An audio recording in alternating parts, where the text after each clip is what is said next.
অনিন্দিতার লেখা গল্প কর্মফল। অনেকক্ষণ ধরেই আর চোখে ছেলেটাকে দেখছিলেন মালবিকা।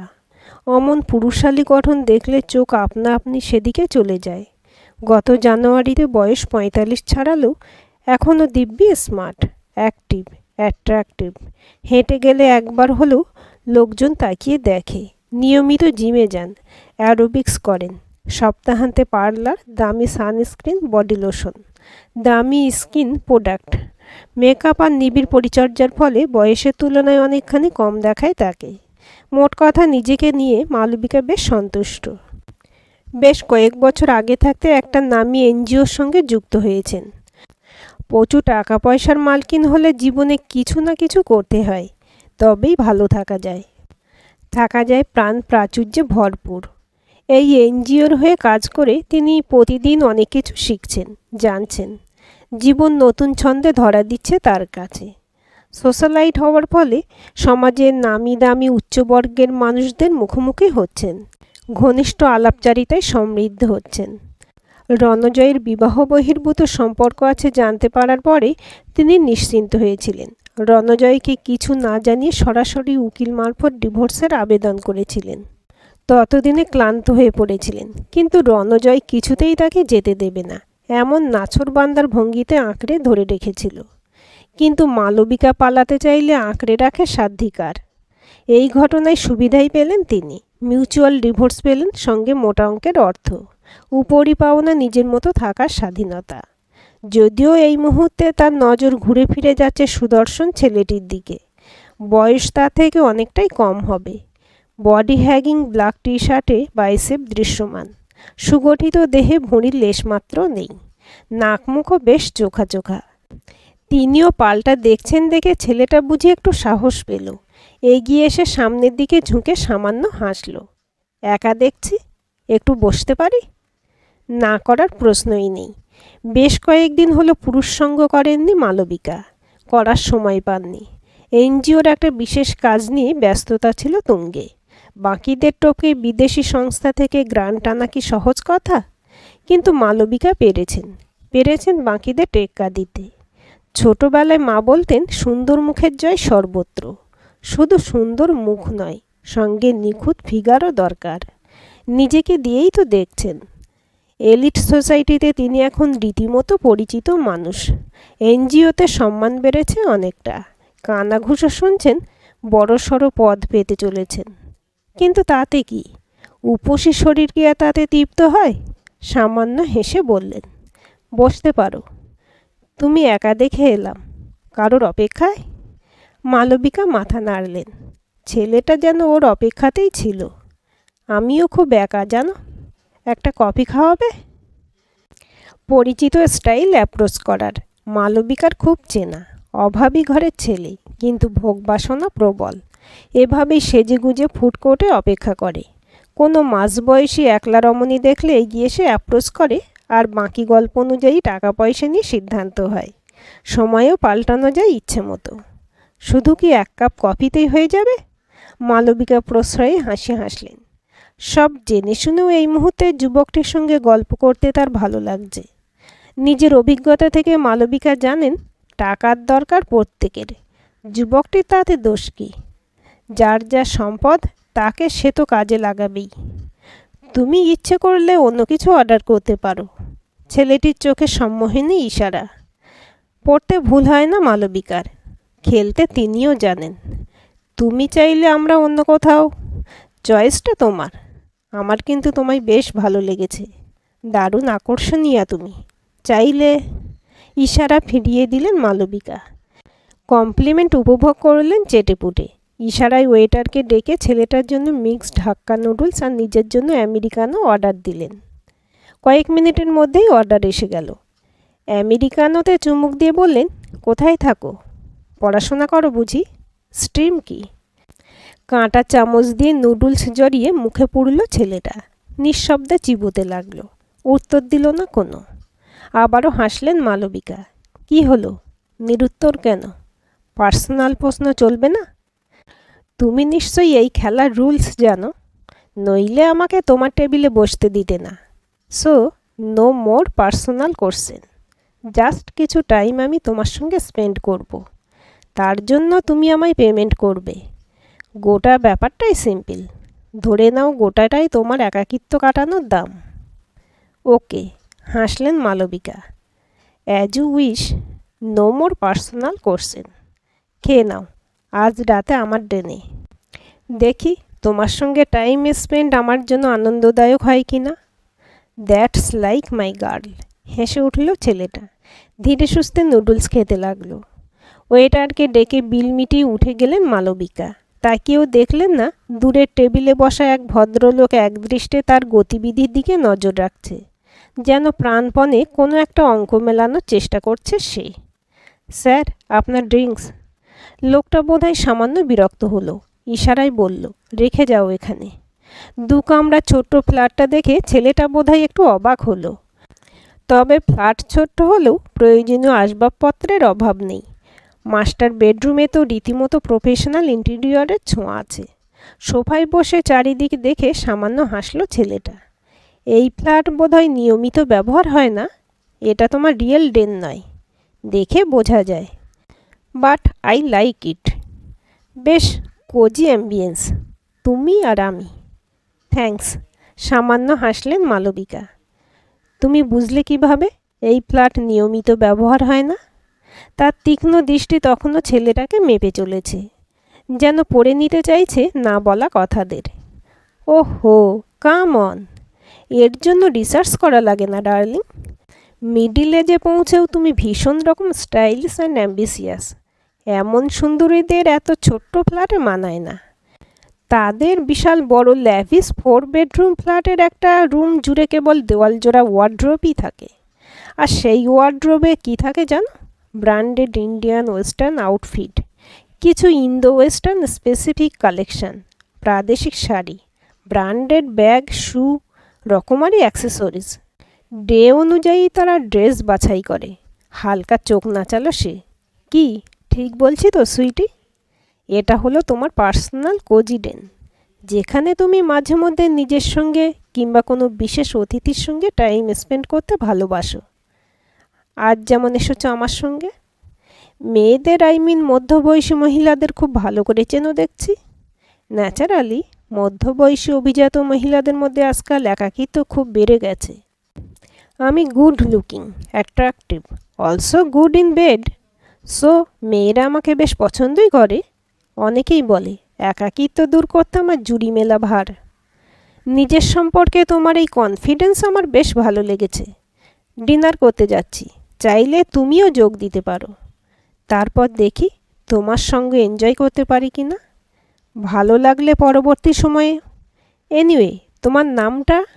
জানি আসল নাম বলবে না, তা এই পেশার জন্য পছন্দ করে নেওয়া নামটাই বলো। ডাকার জন্য একটা নাম তো দরকার। ভিকি চলবে? ডিনারে আজ কি আছে? রাতের বেলা স্যুপ কিংবা স্টু ছাড়া বিশেষ কিছু খাই না। সঙ্গে খানিক চিকেন স্যালাড। শুধু এক বোল স্যুপে হয়ে যায়? একটু অবাক হয়ে প্রশ্ন করেন মালবিকা। হওয়াতে হয় ডার্লিং, প্রপার ডায়েট মেনটেন না করলে তোমরা এনজয় করবে কিভাবে? ব্ল্যাক শার্টের বোতামগুলো একে একে খোলে ছেলেটা। নিখুঁত 6 প্যাক অ্যাবস, টান টান পেশিগুলো যেন নিষিদ্ধ কিছুর হাতছানি দিচ্ছে। বুভুক্ষুর মতো সেদিকে তাকিয়ে থাকেন মালবিকা। নিঃশ্বাস ঘন হয়ে ওঠে তার। প্রথম দেখায় ভিকিকে কেবল সুদর্শন আকর্ষণীয় পুরুষ ভেবেছিলেন, কিন্তু এ যেন তার সব হিসেব গণ্ডগোল করে দিতে এসেছে। এতটা আকর্ষণীয় সৌষ্ঠবের অধিকারী পুরুষের দেখা পাবেন স্বপ্নেও ভাবেননি। নিজেকে সামলে নিয়ে বলে ওঠেন, আমিও ডিনারে স্যুপই পছন্দ করি, চলো। দামি বোনচাইনার বলে স্যুপ পরিবেশন করে ওপেন কিচেনে রাখা টোস্টারের দিকে এগিয়ে যান মালবিকা। শুধু স্যুপ তার পছন্দ নয়, সঙ্গে 1 পিস গার্লিক ব্রেড নিলে জমে যায় ডিনারটা। আজ 2 পিস নিলেন। যদি খায়, তার স্পেশাল অতিথি যখন অফার তো করতেই হবে। কিন্তু ভিকি সরাসরি তাকে রিফিউজ করল।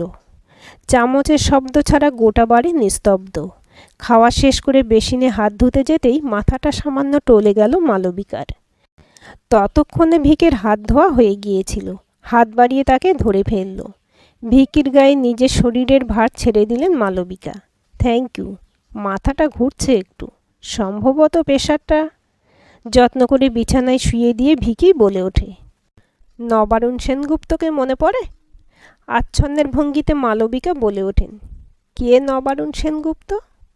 যার হাত ধরে একদিন এক কিশোরী মেয়ে অভাব থেকে মুক্তির স্বপ্ন দেখেছিল। মনে পড়ে সেই মেয়ের কথা? অভাব তো শেষ হলো, কিন্তু উচ্চাকাঙ্ক্ষা, তার শেষ কোথায়? সন্তান ছিল তার কাছে পায়ের বেড়ি, একদিন মনস্থির করে খুলে ফেলল সে, উড়ে গেল তার নতুন ঠিকানায়। কিন্তু সেই অবোধ ছোট্ট শিশু, কি তার অপরাধ ছিল বলতে পারেন? কেন সে বঞ্চিত হলো মায়ের ভালোবাসা থেকে? আমি আমি কিছু করিনি। আমার বাঁচার তাগিদ ছিল ওপরে ওঠার।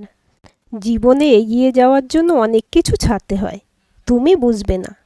ধীরে ধীরে যেন চিন্তাভাবনার ক্ষমতা ফিরে পাচ্ছেন মালবিকা। এখন ভিকি তার চোখে আরও আকর্ষণীয় সৌষ্ঠবের অধিকারী পুরুষ নয়, এক জীবন্ত জিজ্ঞাসা, যার কাছ থেকে তিনি প্রাণপণে পালাতে চান। সেই জন্য এমন একজন পুরুষকে আঁকড়ে ধরলে যে বিবাহিত, এক সন্তানের বাপ, সেই সন্তানের সঙ্গেও ছিন্ন করালে বাবার সম্পর্ক।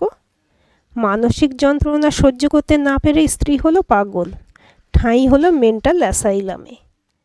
আর বাবার ভালোবাসা বঞ্চিত শিশুটি কোথায় গেল? ঠাঁই পেল অনামী হোস্টেলে। বছরে মাত্র কয়েকটা দিন বাড়ি আসার অনুমতি ছিল তার, কিন্তু আসা হতো কই? কেউ আনতে গেলে তো আসবে। ছুটির দিনগুলো হোস্টেলেই কেটে যেত তার।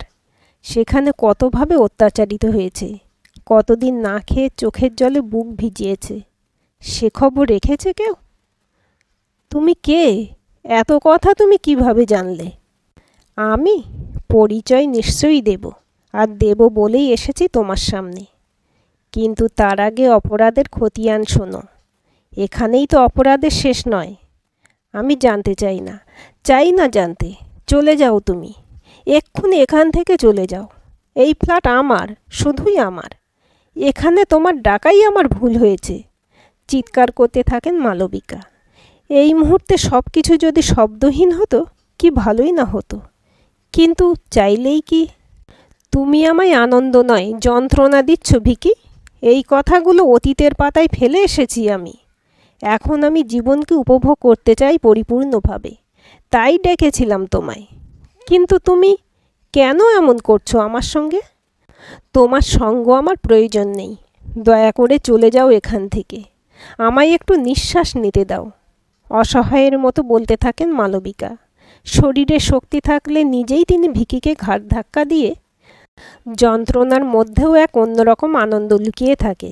মনে পড়ে টিভির এক অনুষ্ঠানে নিজের বক্তব্যের সপক্ষে তুমিই বলেছিলে, আমি তো তোমায় সেই রকম আনন্দই দিতে চাই। মনে পড়ে সেই দিনটার কথা, যেদিন সেই হোস্টেলে থাকা ছেলেটা একাকিত্বের যন্ত্রণায় তিলে তিলে শেষ হতে হতে একদিন অস্তাচলে চলে গিয়েছিল? তোমার কিন্তু কিচ্ছু যায় আসেনি তাতে। কিছুদিন পরে তুমিও সেই সর্বহারা ভদ্রলোককে ছেড়ে উড়াল দিয়েছিলে নতুন ঠিকানায়। প্রয়োজন ফুরিয়েছিল ততদিনে, আর একটা মজবুত ডানা জুটিয়ে নিয়েছিলে। রূপের জাদুতে মুগ্ধ করে সুন্দরী হতে পারো, কিন্তু হৃদয়হীনা পাষাণী তুমি। জানো কি হয়েছিল সমরগুপ্তের? কিভাবে মারা গিয়েছিলেন তিনি? বললাম তো, আমি তোমার কোনো কথা শুনতে চাই না। কেন শুনবো তোমার কথা? কে তুমি? সামান্য 2 টাকার ছেলে, কিছু পয়সা খরচ করলেই যাকে পাওয়া যায়। চলে যাও, এক্ষুনি আমার সামনে থেকে চলে যাও। উত্তেজনায় হাঁপাতে থাকেন মালবিকা। কনুইয়ে ভর দিয়ে উঠে বসার চেষ্টা করেন, কিন্তু হাতে পায়ে কোনো বল পান না। কি করেছো তুমি আমার সঙ্গে? কি মিশিয়েছিলে সুপে? কি ভাবছো এসব করে তুমি বেঁচে যাবে? সমাজের অনেক উঁচু তলায় বিচরণ আমার। কেবল একটা অভিযোগ, তারপর দেখবে বছরের পর বছর জেলের ঘানি টানতে টানতে পাগল হয়ে যাবে, কিন্তু মুক্তি মিলবে না। শেষবারের মতো বলছি, এখনও সময় আছে। চলে যাও, তোমাকে আমি সহ্য করতে পারছি না। শান্ত কণ্ঠে বলে ভিকি, এখনও সময় হয়নি। যাওয়ার আগে তোমার প্রশ্নের উত্তর দিয়ে যাব। আমার পরিচয়, যে ওষুধ দিয়েছি তোমায় তার মেয়াদ খুব বেশিক্ষণের নয়। ধীরে ধীরে চলৎ শক্তি ফিরে পাবে, কিন্তু তার আগে যে আমাকে গল্পটা পুরো করতে হবে। শুরু করি তবে। কার কথা বলছিলাম যেন? মনে পড়েছে, সমরগুপ্ত। হালকা হাসে ভিকি। আর দু একবার ওঠার চেষ্টা করেন মালবিকা, কিন্তু পারেন না। চোখ দিয়ে দুফোঁটা জল গড়িয়ে পড়ে। একবার সেদিকে তাকিয়ে দেখে ভিকি। এই ঘটনার পর সমরগুপ্ত ক্লিনিক্যাল ডিপ্রেশনের শিকার হন। যদিও কেউ ব্যাপারটা আন্দাজ করতে পারেনি, সবাই তাকে পাগল বলে দাগিয়ে দেয়। মেন্টাল অ্যাসাইলামে স্ত্রীর পাশের ঘরে ঠাঁই হয় তার। সারাটা দিন ঘরের সাদা দেওয়ালে নখ দিয়ে আঁচড় কাটতেন। আঙুল দিয়ে রক্ত বেরিয়ে যেত। যন্ত্রণায় চিৎকার করতেন, তাও থামতেন না। যেটুকু সময় ওষুধের প্রভাবে ঘুরে থাকতেন, আপন মনে শুধু বিড়বিড় করতেন, এই আমার শাস্তি। বার কয়েক ব্যর্থ চেষ্টার পর কোনো একদিন ফাঁক দেখে অ্যাসাইলামে 7 তলার বারান্দা দিয়ে ঝাঁপিয়ে পড়ে। তোমার জন্য একটা হাসি খুশি পরিবারের অস্তিত্ব মুছে গেল পৃথিবীর বুক থেকে। তবু একটুও লজ্জা হলো না তোমার? সমরগুপ্ত মারা গেছে জানতেন মালবিকা। উভয় পক্ষের বন্ধুরাই খবরটা দিয়েছিলেন, কিন্তু সে মৃত্যু যে এতটা ভয়ঙ্কর ছিল তা জানা ছিল না তার। জানার চেষ্টাও কি করেছিলেন কখনো? নিজের দুনিয়াতেই মুদ হয়েছিলেন। তখন রণজয় তাকে চোখে হারাচ্ছে। Continent tour, lavish shopping experience, এসব নিয়ে অসম্ভব ব্যস্ততায় কাটছে দিন। খবর শুনে ভেবেছিলেন অতীতের একটা পাতা জীবন থেকে হারিয়ে গেল, এটুকুই। ভেতরে ভেতরে কেঁপে উঠলেন তিনি। এবার কি তার পালা? এক ফোঁটাও মিথ্যে বলেনি ভিকি। সমরগুপ্তকে কেবল তিনি ব্যবহারই করেছেন, ভালোবাসেননি। কেবল সমরগুপ্তই কেন, রণজয়কেও কি তিনি কখনো ভালোবেসেছিলেন? না, প্রয়োজন মতো কেবল ব্যবহার করেছেন। আর প্রয়োজন ফুরালে? আর কেউ জানুক বা না জানুক, তিনি নিজে তো জানেন। যে ছবিগুলো সেদিন কোর্টে পেশ করার ভয় দেখিয়ে তিনি রণজয়ের কাছ থেকে ডিভোর্স আদায় করেছেন, তা সর্বৈব মিথ্যে। সামাজিক কেলেঙ্কারির ভয়ে রণজয় তার সব দাবি মেনে নিয়েছিল। মেয়েটা আদতে রণজয়ের দুঃসম্পর্কের বোন। তিনি নিজে তা খুব ভালো করে জানতেন। দুজনের মধ্যে কোনো গোপন সম্পর্ক নেই। কেবল ভাগ্য বিপর্যয়ের শিকার মেয়েটির পাশে তিনি সান্ত্বনা দিতে সামান্য ঘনিষ্ঠ হয়েছিলেন, ওইটুকুই। কিন্তু তা কখনোই শালীনতার সীমা অতিক্রম করেনি। সেটা তিনি, রণজয় আর মেয়েটা জানে। কিন্তু ছবি, তারা যে মুখ থাকে, তাই আসল কথা জানা যায় না। ওখানেই হেরে গিয়েছিল রণজয়। সারা জীবন সবাইকে তুমি ব্যবহার করেছ, শুধু ভালোবাসতে পারোনি। না নিজের সন্তানকে, না নিজের স্বামীকে, না নিজের প্রেম সম্পদদের। তাই তো আজ নিজের একমাত্র সন্তানকে চোখের সামনে দেখেও তোমার মধ্যে বাৎসল্য ভাব নয়, কাম ভাব জাগে। তুমি না স্ত্রী হতে পেরেছ, না মা। তুমি কেউ নয়, কিচ্ছু না। তোমার কোনো পরিচয় নেই, কেবল এক কামাতুরা নারী ছাড়া। না না, এ হতে পারে না। বলো, এ মিথ্যে, এ সর্বৈব মিথ্যে। তুমি অরুণ নও, কিছুতেই হতে পারো না। প্রাণপণে দুহাত দিয়ে কান চেপে ধরার চেষ্টা করেন মালবিকা, কিন্তু হাজার চেষ্টার পরেও অবশ হাত কান পর্যন্ত যায় না। সারা জীবন এই যন্ত্রণা নিয়ে বাঁচতে হবে তোমাকে, যে তোমার কামলোলুপ মন নিজের ছেলেকে পর্যন্ত। মায়ের নামের কলঙ্ক তুমি। যেন শেষ বিচারের সময় বিধাতার নিষ্ঠুর আদেশ শোনায় ভিকি। ধীরে ধীরে পায়ের শব্দ মিলিয়ে যায়। অসহায় ভঙ্গিতে বিছানায় পড়ে থাকে ভাঙাচোরা এক রমণী। মুহূর্তের টানে যার সব কিছু শেষ হয়ে গেছে। ফ্ল্যাটের বাইরে বেরিয়ে ভিকি টেনে দেয় আবলুস কাঠের কারুকাজ করা দরজা। ক্লিক করে একটা শব্দ হয়, মুছে যায় চরাচর। করিডর ধরে হাঁটতে হাঁটতে সে শুনতে পায় রমণীর করুণ বিলাপ। এক অভাগা মায়ের হাহাকার পাক খায় বাতাসে। যে মা কিনা নিজের সন্তানকে পর্যন্ত। কাজটা ঠিকমতো হয়েছে তো? প্ল্যাটফর্মে বসে থাকা ভদ্রলোক প্রশ্ন করেন। পরক্ষণে ছোট্ট একটা ফোলিও ব্যাগ তুলে দেন ভিকির হাতে। এই সেই ভদ্রলোক যিনি বসেছিলেন দূরের টেবিলে। তীক্ষ্ণ দৃষ্টিতে নজর রাখছিলেন মালবিকার ভিকির কথোপকথনের দিকে। যেমনটা বলেছিলেন ঠিক তেমনটাই করেছি। পাগলের মতো চিৎকার করে কাঁদছিলেন উনি। দরজা বন্ধ করে করিডর দিয়ে হাঁটার সময় শুনতে পাচ্ছিলাম। ওটাই ওর শাস্তি, আপন মনে বিড়বিড় করেন ভদ্রলোক। কিন্তু এটা করে আপনি কি পেলেন? কি লাভ হলো আপনার? কে আপনি? কি আপনার পরিচয়? না মানে, না চাইলে বলতে নাও পারেন। Deal closed. আসলে একটু কৌতূহল হচ্ছিল। অদ্ভুত এক হাসি ফুটে ওঠে ভদ্রলোকের অধরে। আমি মালবিকার প্রথম স্বামী, অরুণের হতভাগ্য পিতা। মায়ের ওভাবে চলে যাওয়াটা অরুণ কোনোদিন মেনে নিতে পারেনি। অধিকাংশ সময় মানসিক অস্থিরতায় ভুগত, কিন্তু ফিগার ছিল চাবুক, পড়াশোনাতেও মন্দ নয়। আজন্মের চেনা জায়গা থেকে পালাবে বলেই বোধহয় মিলিটারিতে নাম লেখালো। তারপর একদিন খবর এলো সব শেষ। ওর জন্যই তো বেঁচেছিলাম, ওর সঙ্গে আমিও শেষ হয়ে গেলাম। সেদিনই অরুণের সামনে দাঁড়িয়ে প্রতিজ্ঞা করেছিলাম, ওই মালবিকার জন্য আমার সব গেছে, ওকে কিছুতেই আর শান্তিতে বাঁচতে দেব না। পকেট থেকে মানিব্যাগ বের করেন নবারুণবাবু। এক দৃষ্টে ভিকে তাকিয়ে থাকে 18-19 বছরের হাস্যমুখর তরুণটির দিকে।